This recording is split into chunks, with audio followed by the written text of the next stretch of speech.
என்ன தம்பி தம்பி ஆத்திட்டு இருக்க? இந்த கிளாஸ்ல இருக்க பால தூக்கி போட்டு யார் இது கேட்ச் பிடிக்கிறாங்களோ அவங்க தான் வின். ரெடியா? ரெடி. முன்னாடி அவமானப்பற்ற கூடாது.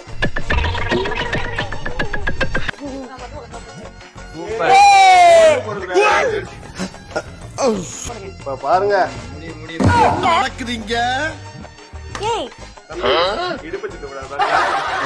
கிளாஸ் பண்ணுமா? ரெடி. ஊரா ஏய் ஒண்ணுச்ச. ஒண்ணுதர புடிச்ச ஆடாத. நீ போ, நீ வா. கமாண்டா. வீடியோ ஆரம்பிக்கிற அதுக்குள்ளயா? இதெல்லாம் வந்திருக்காக வாமா மின்னல். அடுத்து யாரு? அடுத்த தம்பி தான். ஒளிஞ்சு நிக்காராம் இவ்வளவு பெரிய உடம்பு வச்சுக்கிட்டு. நில்லுப்பா. இதெல்லாம் தனியா இருந்தாலே கண்டுபிடிச்சிடலாம். ரொம்ப தெரியாமையா இருக்கும். என்ன தெரியும், யாருமே பண்ணல. இப்ப நம்ம லாஸ்டா ட்ரை பண்ண போறோம். சூப்பர். ரொம்ப பெருமையா இருக்கு. நாங்க யாரும் இந்த சேலஞ்சில வின் பண்ணல. சோ நீங்க வின் பண்ணுவீங்க அப்படின்னா கீழே கமெண்ட் பண்ணுங்க. அண்ட் இந்த மாதிரி ஃபன் வித் விடியோஸ் நீங்க பார்ட்டிசிபேட் பண்ணணும்னு நினைச்சீங்கன்னா உங்க பேர் and ஊரை கீழே கமெண்ட் பண்ணுங்க. Bye by.